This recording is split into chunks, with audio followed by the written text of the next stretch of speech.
Australia's Agriculture Minister is resisting calls to close borders to Indonesia in a bid to stop foot and mouth disease spreading locally. An outbreak could devastate the $80 billion livestock industry after 150 years free of the highly contagious disease. Murray Watt has told Sky News screening in Australian airports and spending on biosecurity in Bali is increasing. He's ruling out closing borders as it would be even more detrimental to trade relations. The Australian government will be providing $500,000 through Meat and Livestock Australia as an industry partnership to work with Indonesian feedlots to help them increase their awareness, increase their training and increase their procedures in terms of managing the outbreak in feedlots. I believe that if this comes to Australia, you won't have anything to trade with. It will be the end of Australian grazing industry as we know it. Requiring inbound passengers to dispose of footwear that could carry the disease or to use footbaths isn't being considered for now. It's despite calls from the opposition and some producers to take drastic measures. What fail-safes have we got that it won't spread further? And we are transient. I mean, people can get off a plane from an airport and drive in the country for a few hours to their destination unwittingly knowing that they may have it. And for more on this, Marriott is from New South Wales Riverine. She took to Twitter at the weekend to plead with inbound travellers to take extra precautions, bringing things back amid the foot and mouth disease outbreak in Bali. Catherine joins me now live from North Queensland. Thank you so much for your time this afternoon. Firstly, what's the feeling out there? How worried is the industry? Oh, thank you very much for having me, Danica. Look, the industry has not had a scare like this for quite some time. We've got foot and mouth disease as well as lumpy skin disease in Indonesia at the moment. And I think sometimes there are issues that are too big to rely on government to fix alone, which was why I decided to make a little video on Twitter, which went a little bit crazy, trying to inspire Australians and help them understand the role that they play and why it's important for us to look after our borders and make sure that we don't bring these diseases in. Well, speaking of that Twitter video, you are really asking travellers to take extra precautions. Why did you feel the need to put your voice out there? Look, I think, so often we rely on regulatory requirements and legislative and policy change. But with an issue like this, we actually need to inspire the general population of Australia to help us. We can't do it alone. And just because there's laws in place doesn't mean that people are going to actually abide by them. So I was walking my dog on Saturday morning at about 7 o'clock and thought I want to put a call out to help Australians understand the severity of this disease and the impact that it would have on them in everyday Australian families. So no meat, no ice cream, no cheese, all of that capacity for families to enjoy safe, healthy food that's been grown in Australia will disappear if this disease gets in. So it's really quite serious.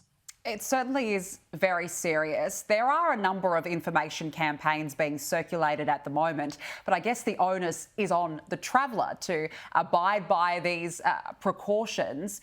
Is it going to work, do you think, just to have the onus simply on the traveller?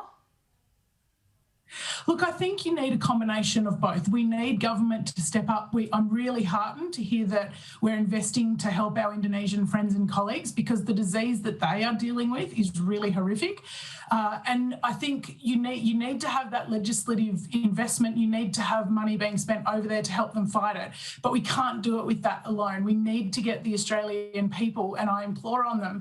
And I'm quite inspired by the way the Australians dealt with the COVID pandemic. Everybody sort of jumped on, or most people jumped on board and took that seriously. And this is another biosecurity threat. I think, we're starting to, the borders are opening up. We're moving around more. We've got biosecurity risks in the honeybee industry. So, it's good for general Australians to take heed and understand the implications of their actions on their ability to actually enjoy safe, healthy Australian tucker.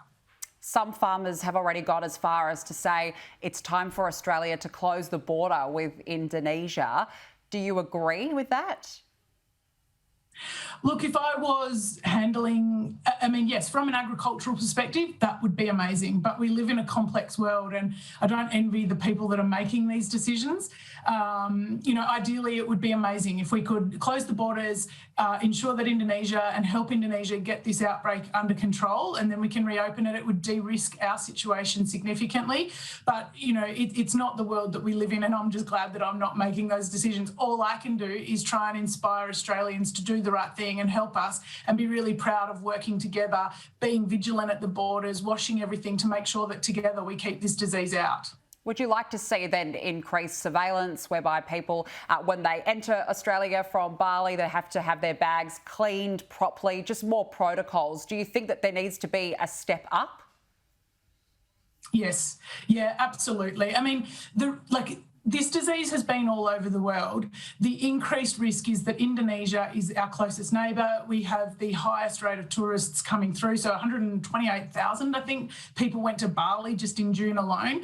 So we do need to be increasing baggage checks. We need to be making sure that shoes are cleaned if they're brought back. And like I said in my Twitter video, if you don't need to bring your shoes back, please leave them there, because you never know what you've stepped in on a concrete path or something. You don't have to have been on farm. Livestock wander the streets over there, and it's as simple as a bit of saliva or a bit of manure being brought back on some clothes or shoes, and then somebody driving into the bush not knowing that they've brought it in, and then an animal, it can spread quite quickly, and the ramifications of that would be monumentally disastrous for our sector. Put it into perspective for us. What are the ramifications? What does it look like in the event that foot and mouth reaches Australia? Yeah, look, it would end us with millions and millions of animals having to be euthanized. It would end with consumers having to pay a hell of a lot more for any meat, dairy, cheese that they consume. It would, the mental health of Australian farmers and people living in rural communities would be horrific and a really massive challenge. It makes me feel sick thinking about it, to be honest, Danica. Then what would be your message to travellers right now? Please be vigilant. If you don't need to bring articles of clothing and shoes back, please leave them over there. It's such an important piece for the future of Australian agriculture, but also your ability to continue enjoying the animal products that you do. Absolutely. Fingers crossed. Catherine Marriott, thank you so much for joining us today. Thank you for helping us spread the message, Danica. I appreciate it.